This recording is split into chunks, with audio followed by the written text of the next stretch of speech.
I always thought my retirement would be quiet. After 2 decades of dealing with bureaucrats, shady developers, and corrupt surveyors as a federal land inspector, I figured I'd earned the right to be left the hell alone. So 5 years ago, I cashed out, bought 9 acres of rugged Colorado hillside just outside of Grand Junction, and built the kind of home I'd only sketched out on bar napkins during agency conferences. 2 stories of pine-beamed glory, with a wraparound porch, a full workshop below, and a viewing terrace that let me watch the storms roll in from Utah. There wasn't a neighbor in sight. That was the point. The land had previously belonged to a logging company, and I made damn sure every inch was surveyed, notarized, and stamped 6 ways from Sunday before I ever poured concrete. The title was clean, the coordinates were clean, and my conscience was clear. No HOA, no bylaws, no Karen. At least, not back then. A couple of years after I settled in, some bright-eyed developers built an upscale gated community right down the ridge. Blue Haven Ridge, they called it. Sounded like a laundry detergent. I figured it didn't matter. Their property line sat a good 300 feet from mine. I kept to myself. Occasionally I'd pass a few of them at the hardware store. Tight smiles, stiff nods, that sort of neighborhood. Then came Karen. Karen Hasslinger rolled in about 10 months ago with a platinum SUV, matching dog, and a real estate business that, from what I could tell, thrived on selling exclusivity and suburban conformity. Her house, a bloated Mediterranean-style thing with faux columns and solar panels she never bothered to activate, was built right up against the border of my lot. If it were any closer, I'd have to charge her rent for the shade. She introduced herself with a typed letter, delivered in a gold-embossed envelope, asking me to repaint my non-compliant garage door to match neighborhood tones. That was the first clue. I ignored it. Then came the one about my fence height, violating Visual Uniformity Code 4.3.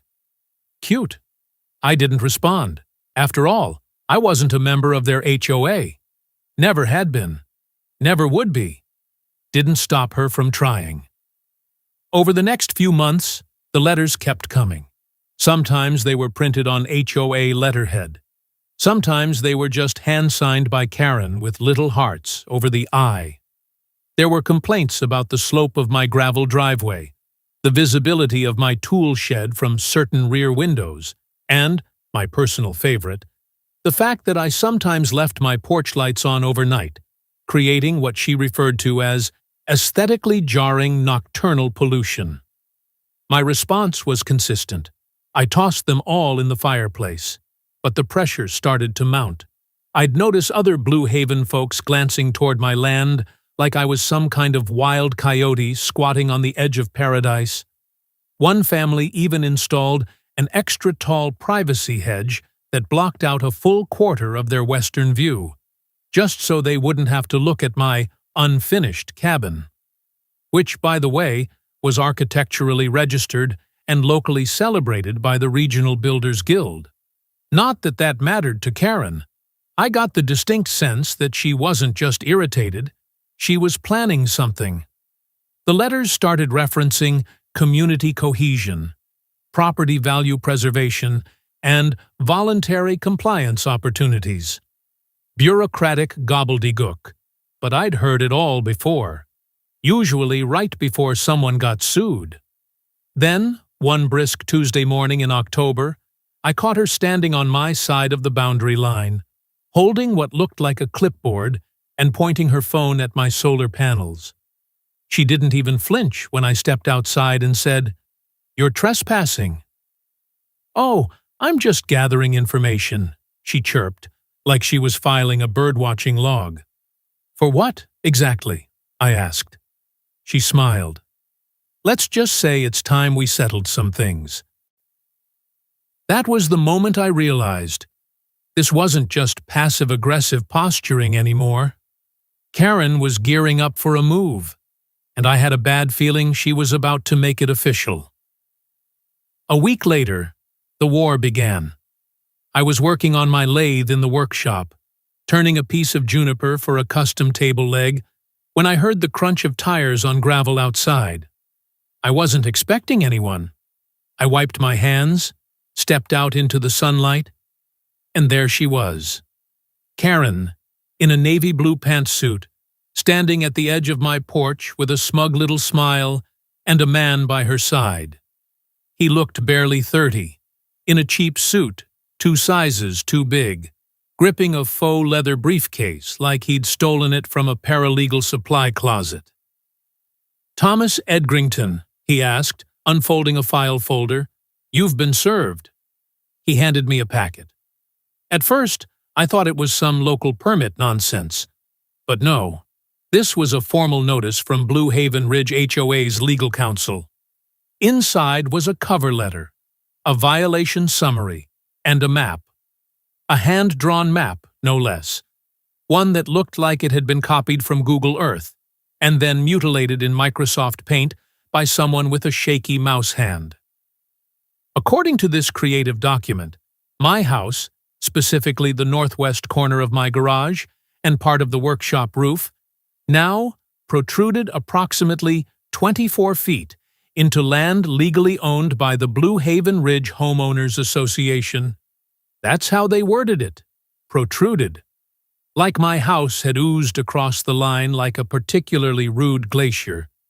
The letter demanded I cease unauthorized occupation, restore encroached land to community standard, and, this was the kicker, submit a proposal for voluntary transfer of improvements to the association or face escalated legal action. I stared at the page, then at Karen, then at the clipboard guy, who was already backing away like I might pull a shotgun from under my flannel. Karen stayed put, arms folded. "Your structure is in violation of our boundaries," she said, sweet as cyanide.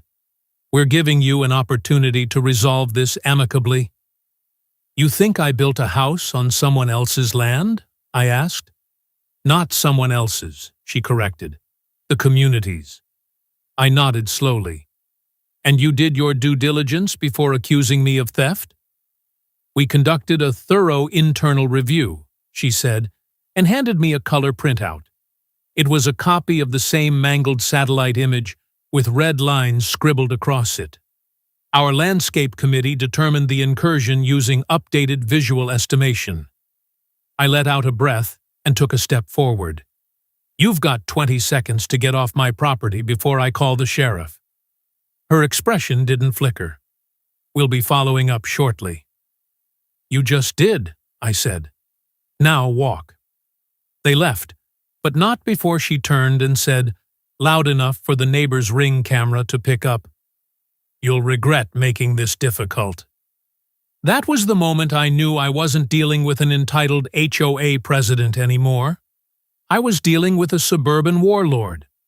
I marched back inside and pulled the old filing cabinet from my utility room. Top drawer, 3rd folder from the left. The original land survey, notarized and time-stamped. I had GPS coordinates, elevation profiles, certified parcel boundaries, and satellite overlays from 2 different agencies. Every square inch of my land had been mapped, registered, and burned into county records 3 years before Blue Haven Ridge even existed. I spent the next hour photographing every document and uploading it to cloud storage.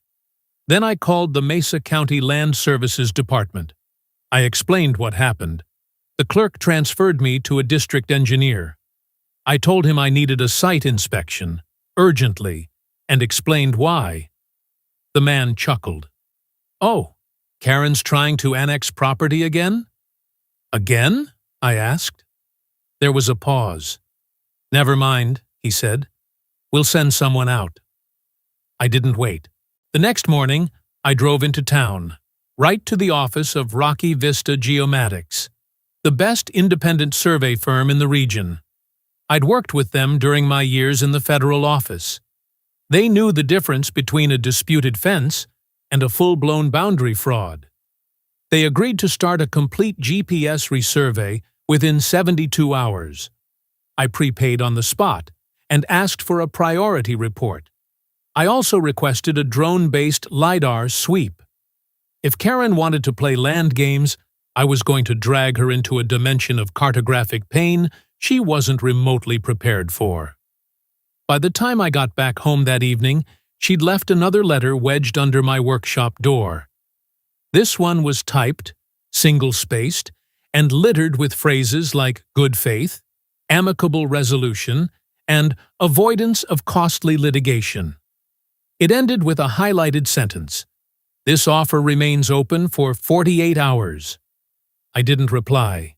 Instead, I spent the night pulling aerial images from public databases, overlaying them with my original survey markers, and preparing a digital war chest.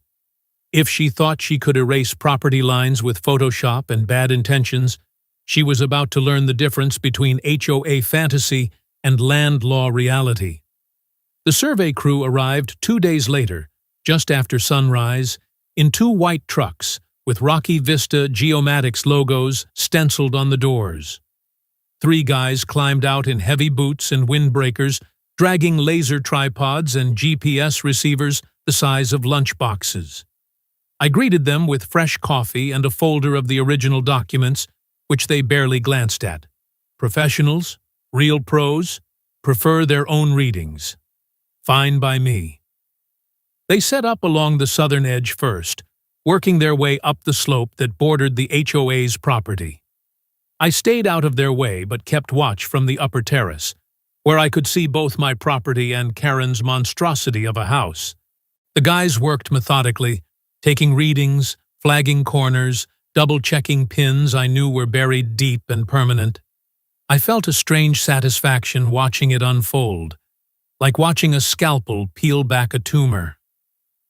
3 hours in, I got a knock on the workshop door. It was the crew chief, a guy named Levi, solid type, ex-army, square jaw, didn't waste words. "Mind coming out for a sec?" he asked. He led me to the ridge line where the terrain dipped slightly toward Karen's estate. There, partially obscured by decorative shrubs and a fence line someone had creatively interpreted, was a bright orange pin, still flush with the ground.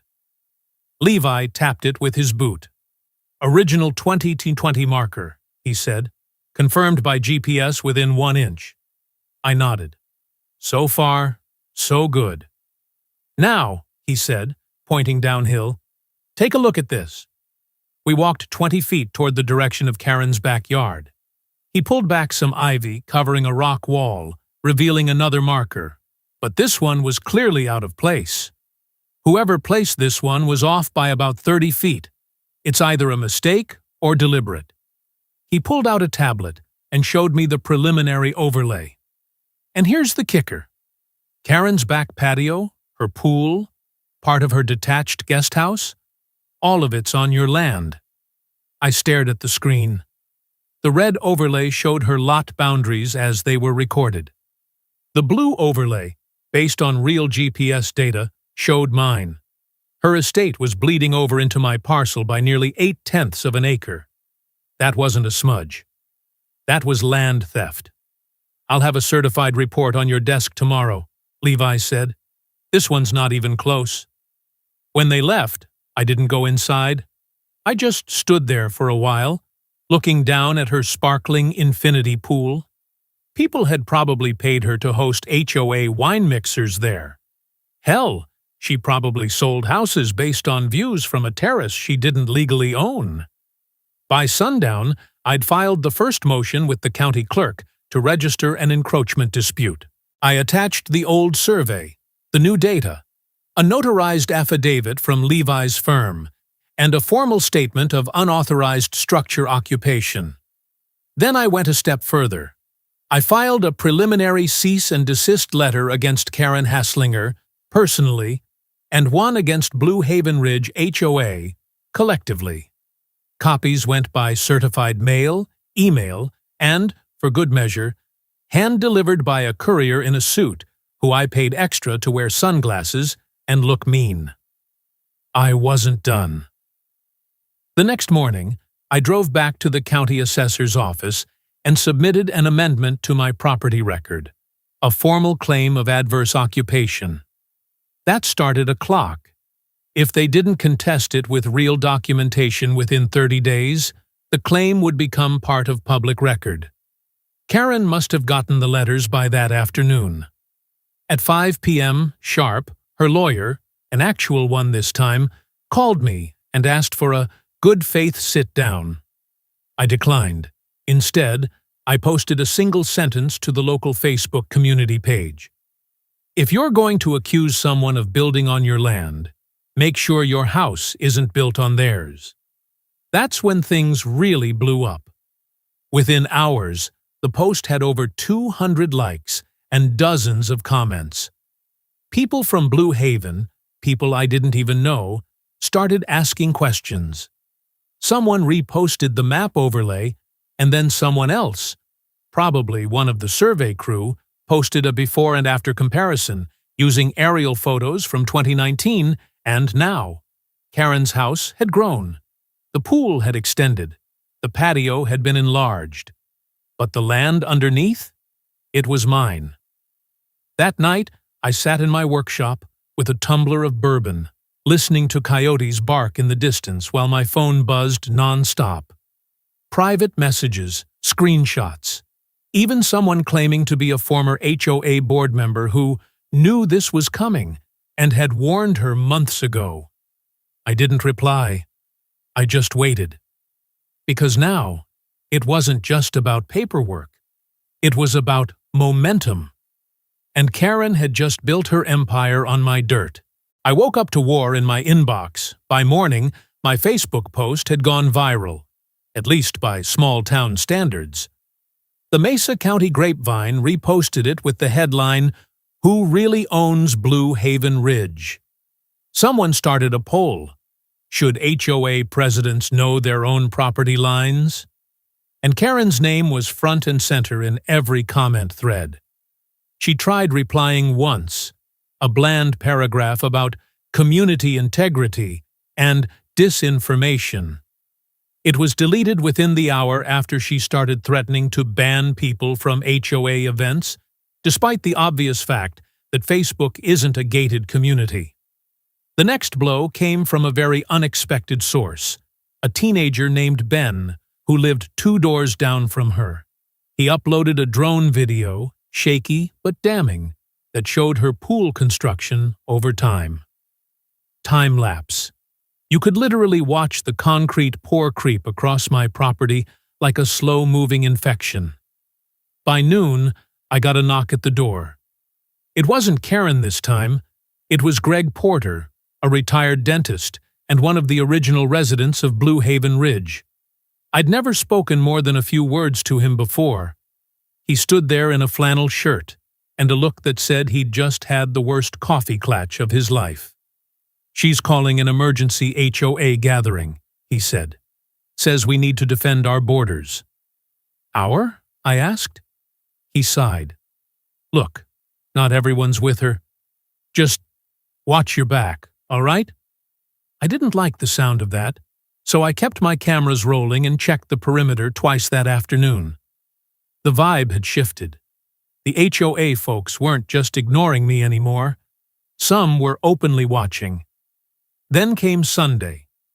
Karen posted an open invitation to a community solidarity barbecue to be hosted that afternoon on the shared community recreation space at the rear boundary, which, as it turned out, meant my land. The very part where her pool, patio, and outdoor kitchen were illegally parked. It was pure theater. Folding chairs, Bluetooth speakers, wine coolers, HOA board members in pastel polos. She even had a local realtor handing out business cards near the grill. They were standing on my dirt, sipping Pinot and smiling like they were at a charity brunch. I didn't interrupt them. I filmed. Then I called the sheriff's office and Mesa County Code Enforcement. I didn't scream or threaten. I just calmly said, There's an unauthorized gathering on private land that's subject to an active property dispute. There are children present near an unpermitted pool. The officers arrived 40 minutes later. By then, someone had posted a live stream titled HOA versus Land Guy Grill Edition. It had over 1,000 viewers. I watched from the porch as the officers spoke to Karen, then walked her back across the property line, publicly and politely. They cited county records, GPS coordinates, and finally issued a formal warning of trespass. A couple of guests packed up early. Others followed. One of them muttered, "I told her this was a bad idea." The live stream ended with Karen scowling into the camera, muttering about retaliation and fake maps. That night, I took it a step further. I sat down and wrote a formal request to the Mesa County Planning and Zoning Department, asking for a comprehensive review of all structures, permits, and land use activities within the Blue Haven Ridge HOA jurisdiction. I worded it carefully. Not accusatory, just deeply concerned. In light of the recent revelations about boundary mismanagement and undocumented construction, I believe it's in the county's interest to ensure no further inconsistencies exist across the HOA's collective holdings. It was a simple, legal, beautifully bureaucratic grenade. By the following Thursday, the department issued a public announcement. Random inspections would be conducted across all HOA parcels, focusing on permits, zoning adherence, and environmental compliance. The kind of thing that makes suburbanites sweat more than a letter from the IRS. That's when the HOA message boards, which someone kindly forwarded to me, exploded. People realized Karen hadn't just stepped in it. She'd dragged the whole neighborhood into a regulatory nightmare. Rumors flew. Someone claimed their deck hadn't been properly registered.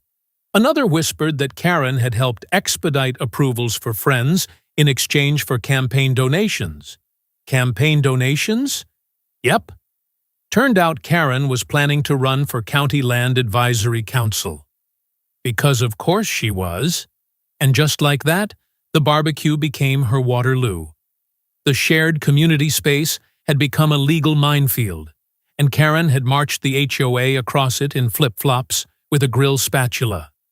And I sat on my porch, sipped iced tea, and watched the fireworks go off. No matches required. The courthouse was packed. Not the way you see it in movies, with gasps from the gallery and dramatic finger-pointing, but the modern equivalent. Journalists in cheap suits, HOA members crammed into the back row, whispering behind sunglasses, a couple of bored interns from the zoning office, and at least 2 guys live tweeting the whole thing like it was the Super Bowl. I wore jeans, a blazer, and the expression of a man who had all the receipts and no interest in a settlement. Karen walked in like she was auditioning for a reality show. Perfectly pressed white blazer, hair sprayed to aerodynamic rigidity, and an expression that said, "This is beneath me." Her lawyer looked like a man already calculating how to salvage his career after this was over. The judge, Honorable Beatrice Lund, was sharp, no-nonsense, and not particularly fond of dramatic delays. She opened with a dry summary of the matter. Plaintiff alleges illegal occupation of land by defendant. Defendant counterclaims structural encroachment by plaintiff. Evidence includes official surveys, drone footage, correspondence, and local code violations. Court will now review. Karen's lawyer went first. He tried to keep it light, called it a regrettable misunderstanding exacerbated by mapping inconsistencies. Claimed the original HOA developer may have provided faulty measurements, and that Karen had simply inherited the mess. He even suggested that I had responded disproportionately by triggering a county-wide inspection initiative. Yeah, because following the law is somehow rude now. When my turn came, I didn't pontificate. I handed over certified documents, original surveys, geospatial overlays, and the GPS scan from Rocky Vista Geomatics. Then I showed the video of the HOA barbecue, guests drinking wine on my property, including a guest house and pool registered to her parcel, but built entirely on land I owned. Then I played a voicemail Karen had left for a neighbor, forwarded to me by a man who felt uncomfortable holding it back. Her voice on speaker. If we just keep pressure on him, he'll cave. That land's not even worth much to him. He's just doing this to be difficult. The courtroom got quiet. Karen's lawyer objected, hearsay, tone, who cares? But the judge overruled it, said the context was relevant to intent. Then came the best part. The county inspector, summoned as a neutral witness, confirmed under oath that Karen's house had never received final structure approval. The guest house was listed as a tool shed. The patio hadn't been permitted at all. The pool permit was pending, but had been pushed through, with the understanding it was fully within HOA boundaries, a decision made by a planning official who, coincidentally, had resigned last week. Then the judge asked the most important question of the day. Did the defendant have access to the official county survey before initiating her own boundary claims? My lawyer smiled. Yes, Your Honor. She had it in her possession, confirmed by the HOA archive request log, and she chose not to submit it in her original filing. That was it. Judge Lund's ruling was swift and brutal. The court found that Karen had knowingly built illegal structures on private property, acted in bad faith, and attempted to coerce a neighboring landowner into surrendering legal title based on falsified materials. She had 30 days to vacate the encroaching structures, pay damages totaling $820,000, including estimated land value, loss of use, legal fees, and punitive damages, and submit to a full audit of all HOA construction approvals conducted during her tenure as president. Then came the cherry on top. The judge ordered temporary external oversight of the HOA by an independent land auditor, citing significant lapses in governance and record-keeping. The courtroom murmured. One of the HOA board members actually slumped in their chair. Karen didn't look at me once during the verdict. She just stared straight ahead, jaw locked, hands folded like a bad poker player trying to bluff through a losing hand. Outside the courtroom, the press descended. I gave a single statement. I just wanted to be left alone. Now I'd like my land back. A reporter asked if I intended to enforce the ruling. I smiled. Oh, I'm just getting started. She didn't pay. The deadline came and went. 30 days, stamped and certified, and not a cent arrived. Not to me, not to the court. Her lawyer filed a motion to delay enforcement, citing financial hardship, pending appeals, and the usual scattershot legal spaghetti, hoping something might stick. It didn't. The judge denied the motion within 48 hours. So I did what any landowner with a binding judgment would do. I filed for enforcement. Colorado law is pretty clear on this. If a structure is built illegally on private land, and the offender can't compensate the rightful owner, the court can grant the landowner a claim to the improvements. That is, the house, the pool, the garage, the whole damned palace of fraud. Took about 6 weeks, all told. During that time, Karen went full ghost. She stopped posting on social media. Her real estate website was pulled offline. For sale signs went up on the edge of the HOA's front gate, but not on her house, likely because she no longer had the authority to sell it. Meanwhile, I was busy. My lawyer and I filed the necessary civil enforcement paperwork, along with property seizure documentation under Section 3833.3 of the Colorado Common Interest Ownership Act. We had the judge's ruling, the valuation report, and the unchallenged deadline breach. It was textbook. Then came the site visit. The county sent a real property officer to walk the perimeter with me and a new survey team. We reviewed the blueprints, rechecked the markers, and took inventory of every asset now eligible for ownership transfer. I kept waiting for someone to object. No one did. That Friday, I stood in front of the house that had once been the pride of Blue Haven Ridge and signed the final form, full and legal transfer of property improvements to Thomas L. Edrington. The lockbox came off the front door. The title was updated. The land was already mine. Now the house sitting on it was, too. I didn't feel triumphant. I felt clean. But I didn't just move in and stretch out on her patio. That house was tainted. Every tile, every faucet, every smug fixture reeked of pretense. It wasn't a home. It was a performance piece that lost its audience.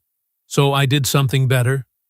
I called up an old friend, Jack Trujillo, former Navy, now running a nonprofit for combat veterans in transition. We'd talked, over the years, about creating a place where guys could decompress. Not a clinic, not a halfway house, just somewhere real. Now I had space, and enough fury to turn it into purpose. We stripped out the designer furniture, removed the god-awful pergola, and converted the guest house into a woodworking and welding studio. Jack's team installed quiet rooms, blackout blinds, a commercial-grade kitchen, the infinity pool. We covered it, repurposed the decking, and turned the area into a rooftop garden and fire pit space. I kept the outdoor grill, though. It had style. When the opening weekend came, 5 veterans moved in for the pilot program. No press, no ribbon cutting, just people who'd earned something better, finally getting it. The HOA tried to object, of course. They sent a letter claiming my new center altered the aesthetic consistency of the neighborhood. I replied with a scanned copy of the court judgment and a sticky note. Aesthetic this. They didn't follow up. Funny thing happened after that. A few of the same neighbors who'd sipped wine on my stolen patio sent over gift baskets. One even came by in person to say she was glad someone was using the space for something that matters. I told her it was just a start, because for the first time since I built my house, I wasn't just defending what was mine. I was building something bigger on the ashes of their arrogance. Spring came late that year.